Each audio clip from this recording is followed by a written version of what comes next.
Hello friend, स्वागत है आपका हमारे यूट्यूब चैनल रोजगार विद्यान में। फ्रेंड, नवोदय विद्यालय समिति की तरफ से रिक्रूटमेंट 2024 का एक नया विज्ञापन जारी किया गया है। पूरी तरीके से परमानेंट पोस्ट है और टोटल नंबर ऑफ़ पोस्ट है 1377, यानी बहुत सारी वैकेंसी है। अलग अलग पोस्ट के लिए वैकेंसी है। तो आइए चलकर डिटेल नोटिफिकेशन देख लेते हैं। किस प्रकार से एसेंशियल क्वालिफ़िकेशन है, आवेदन किस प्रकार से करना है, एज क्राइटेरिया क्या है, रिटन एग्ज़ाम वगैरह होगा या इंटरव्यू के माध्यम से सिलेक्शन प्रोसेस होगा, ये सारी जानकारी हम आगे वीडियो के माध्यम से देख लेते हैं। बट डिटेल नोटिफिकेशन देखने से पहले हम ये देख लेते हैं कि रिक्रूटमेंट आपको कहाँ मिलेगी। आपको सबसे पहले इसकी ऑफिशियल वेबसाइट पर आना होगा, navodaya.gov.in। इस ऑफिशियल वेबसाइट पर जब आप आएंगे तो स्क्रॉल करके आपको नीचे आना होगा। आप यहाँ पर देख सकते हैं ये 3 पॉइंट्स, इस पर आप जब क्लिक करेंगे तो आपके सामने ये रिक्रूटमेंट का सेक्शन ओपन हो जाएगा। रिक्रूटमेंट्स में आपको एडवर्टाइजमेंट एंड वैकेंसी के सेक्शन पर क्लिक करना होगा। जैसे ही आप इस सेक्शन पर क्लिक करेंगे तो आपके सामने एडवर्टाइजमेंट ओपन हो जाएगा। वहाँ से आप एडवर्टाइजमेंट अच्छे से पढ़ लें और उसके बाद ही आवेदन करें। अब हम अपना डिटेल नोटिफिकेशन देख रही है। नवोदया विद्यालय समिति की तरफ से B15 institutional area sector 62 Noida district Gautam Buddh Nagar Uttar Pradesh. Recruitment drive 2024 non teaching post. इसमें अलग अलग स्टाफ के लिए वैकेंसी है। Recruitment of female staff, nurse assistant, section officer, audit assistant, legal assistant, junior translation officer, stenographer, computer operator और catering supervisor, junior secretary assistant. बाकी HQ और RO cadre में भी है जूनियर सेक्रेटरी असिस्टेंट की। तो बहुत सारी, लगभग हर पोस्ट के लिए वैकेंसी है। तो हम एक एक पोस्ट को जो है कवर करेंगे इसमें। और आगे आइए देख लेते हैं पोस्ट वाइज सारी डिटेल। तो इसमें female staff nurse group B की पोस्ट है, पोस्ट कोड 01 है, जिसमें आपकी अलग अलग कैटेगरी वाइज सभी नंबर ऑफ़ वैकेंसीज़ को डिवाइड किया गया है। तो फीमेल स्टाफ नर्स के लिए टोटल नंबर ऑफ़ वैकेंसी है 121। बाकी आप कैटेगरी वाइज देख लें। Assistant section officer group B की पोस्ट है और पोस्ट कोड है 02, जिसमें टोटल नंबर ऑफ वैकेंसी है 5। ऑडिट असिस्टेंट ग्रुप B की पोस्ट है, जिसमें टोटल नंबर ऑफ वैकेंसी है 12। Junior translation officer group B की पोस्ट है, इसमें टोटल ऑफ वैकेंसी है 4। लीगल असिस्टेंट ग्रुप B की पोस्ट है, टोटल 1 ही वैकेंसी है। स्टेनोग्राफर ग्रुप C की पोस्ट है, जिसमें आपकी टोटल वैकेंसी है 23। कंप्यूटर ऑपरेटर ग्रुप C की पोस्ट है, टोटल वैकेंसी है 2। कैटरिंग सुपरवाइज़र ग्रुप C की पोस्ट है, जिसमें टोटल वैकेंसी है 78। इसी प्रकार से जूनियर सेक्रेटरीट असिस्टेंट की पोस्ट है ग्रुप C, जिसमें की टोटल वैकेंसी है आपकी 21। बाकी सारी वैकेंसी कैटेगरी वाइज डिवाइड की गई हैं। इसी प्रकार से junior secretariat assistant group C की पोस्ट है, जिसमें टोटल वैकेंसी है 360। इलेक्ट्रीशियन कम प्लम्बर ग्रुप C की पोस्ट है, टोटल वैकेंसी है 128। लैब अटेंडेंट ग्रुप C की पोस्ट है, जिसमें टोटल वैकेंसी है 161। मैश हेल्पर ग्रुप C की पोस्ट है, टोटल वैकेंसी है 442। मल्टीटास्किंग स्टाफ ग्रुप C की पोस्ट है, टोटल वैकेंसी है 19। तो ये सारी जो है अलग अलग कैटेगरी वाइज वैकेंसीज़ को डिवाइड किया है। लगभग बहुत सारी पोस्ट हैं और बहुत सारी वैकेंसीज़ हैं। आगे हम देख लेते हैं और क्या इन्फॉर्मेशन है।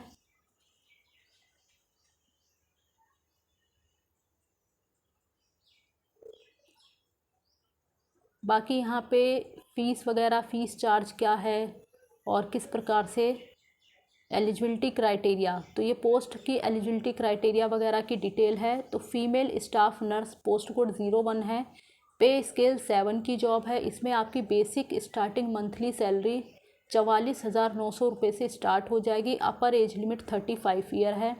एसेंशियल क्वालिफ़िकेशन है इसके लिए आपने BSc ऑनर्स वगैरह नर्सिंग में किया हुआ किसी रिकॉग्नाइज्ड यूनिवर्सिटी या इंस्टीट्यूट से, या फिर regular course in BSc nursing आपने किया हुआ हो, या फिर और करके कई कंडीशन दी गई हैं। तो इसमें से आप जो भी कंडीशन पूरी करते हो वो देख लें। डिज़ायरेबल में है आपको working knowledge in Hindi and regional language and English वगैरह होनी चाहिए। डिज़ायरेबल में है, एसेंशियल नहीं है। बाकी असिस्टेंट सेक्शन ऑफिसर की पोस्ट है, पे लेवल 6 की जॉब है। मंथली बेसिक स्टार्टिंग सैलरी है 35,400 रुपये और मिनिमम एज 23 ईयर है, मैक्सिमम एज 33 ईयर है।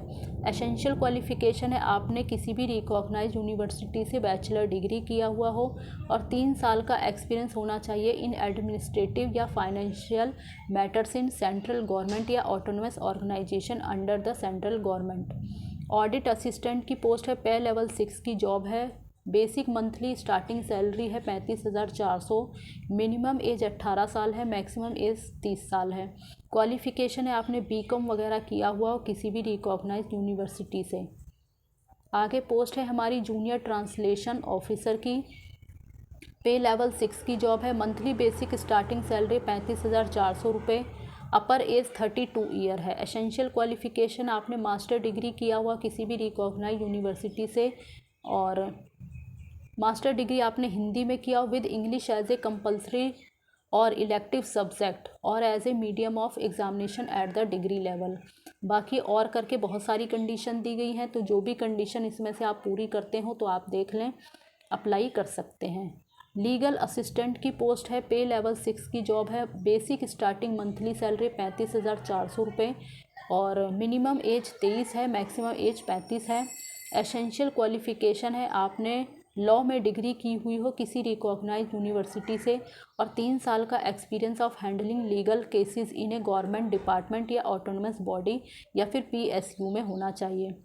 डिज़ायरेबल में है कंप्यूटर ऑपरेशन की नॉलेज हो, working knowledge of Hindi and English.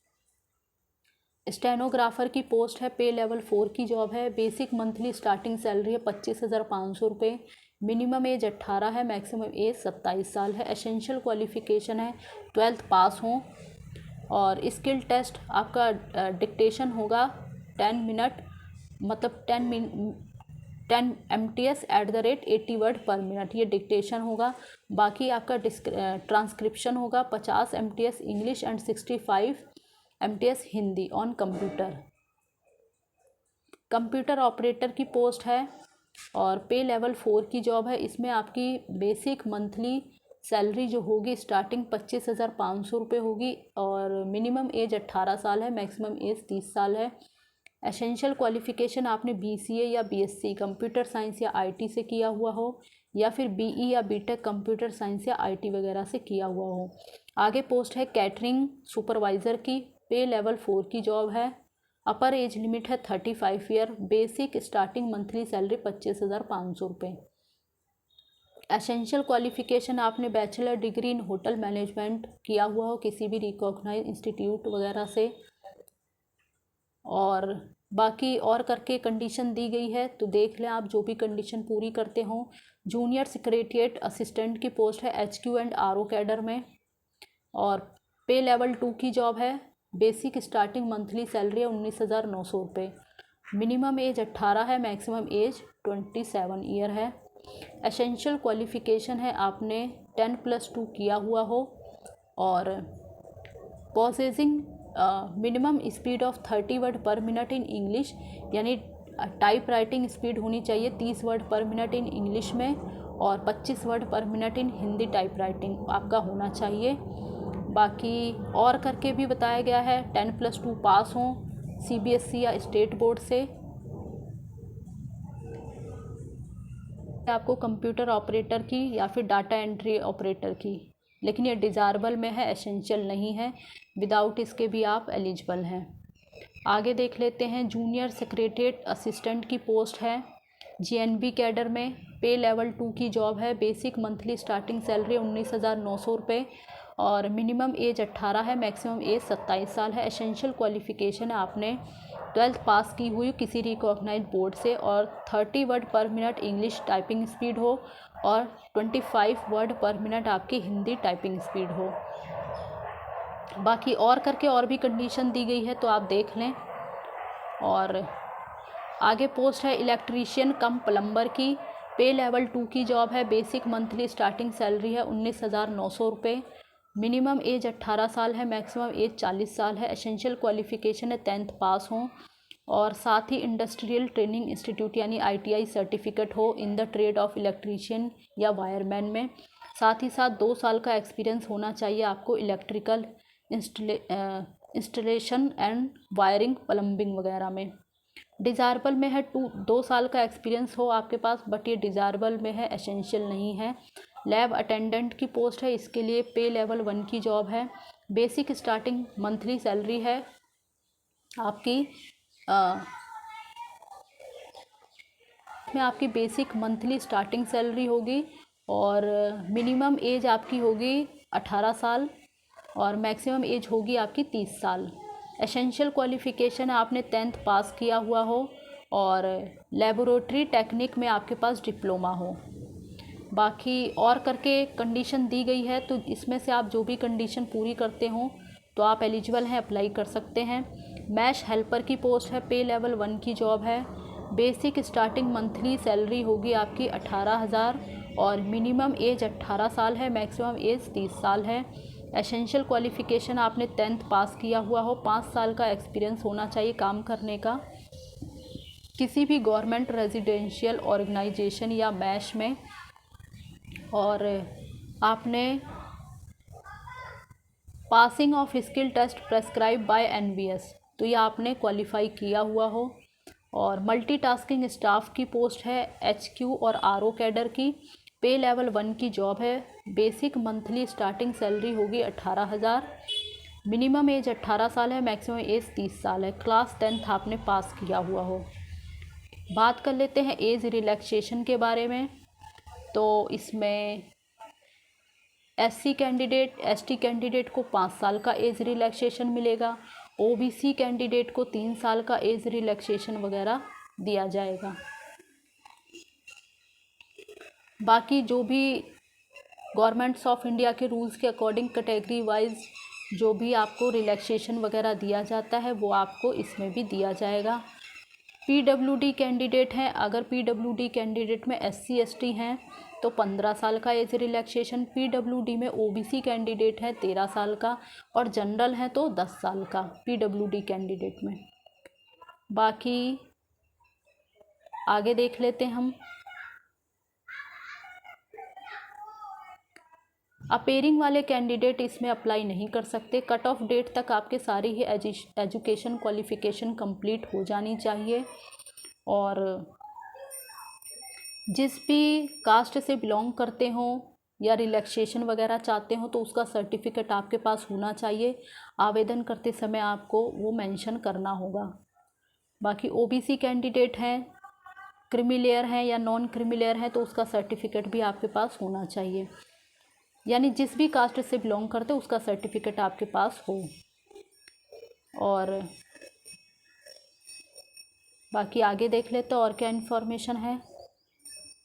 Mode of selection के बारे में बात की गई है, किस प्रकार से सिलेक्शन होगा।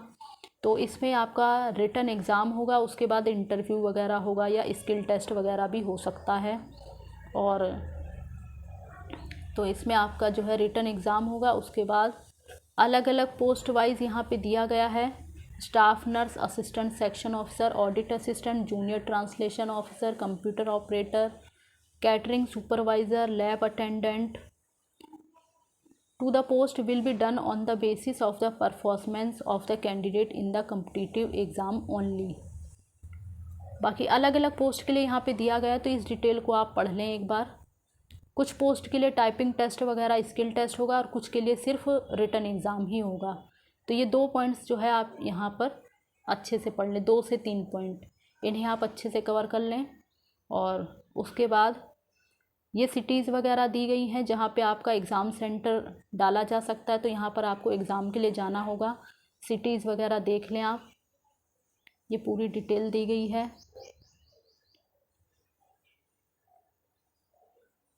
बाकी आगे देखते हैं और क्या इन्फॉर्मेशन है।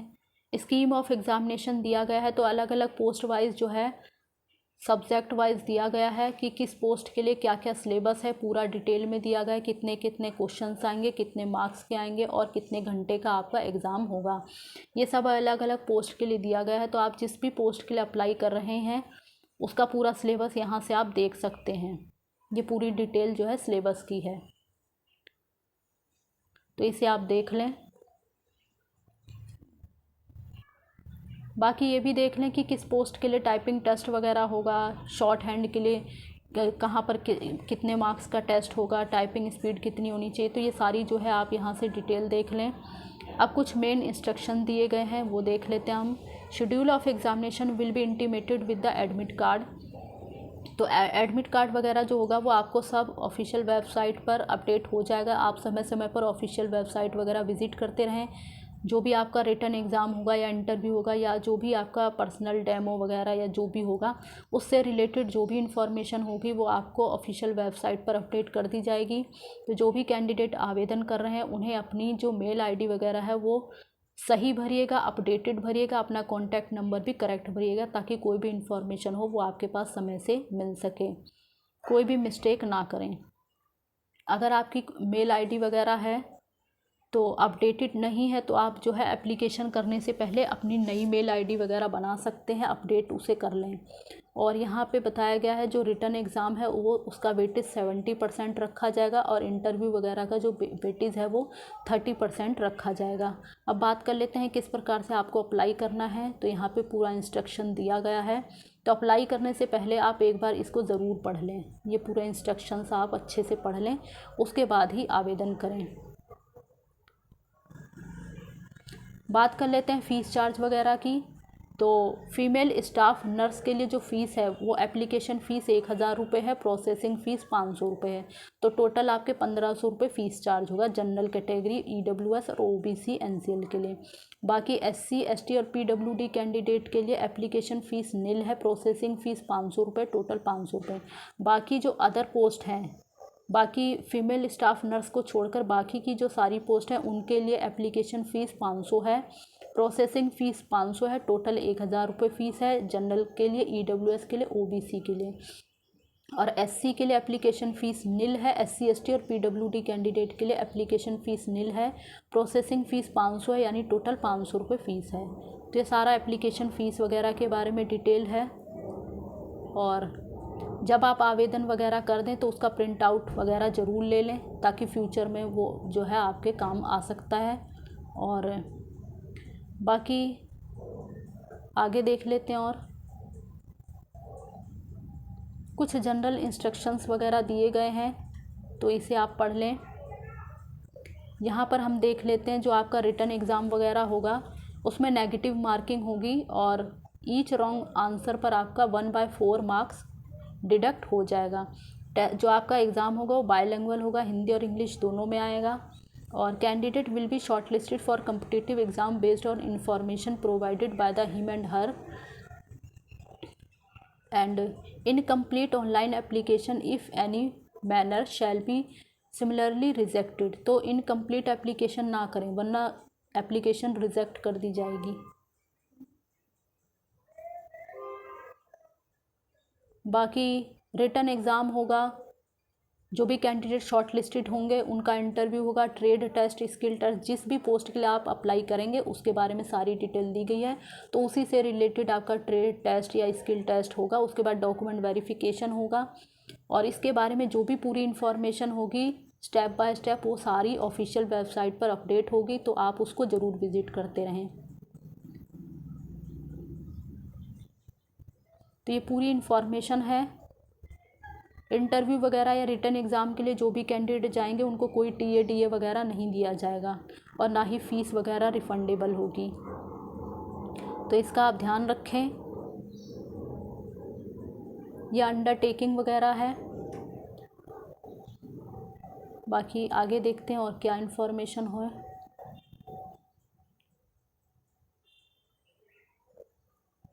तो फ्रेंड्स मैंने आपको लगभग इसके बारे में सारी डिटेल दे दी है। फिर भी आप अप्लाई करने से पहले एक बार इसका एडवर्टाइजमेंट ज़रूर पढ़ लें और पढ़ने के बाद ही आवेदन करें। और इसी प्रकार के ऑल इंडिया रिक्रूटमेंट की जानकारी पाने के लिए हमारे चैनल को सब्सक्राइब कर लें। Thanks for watching this video.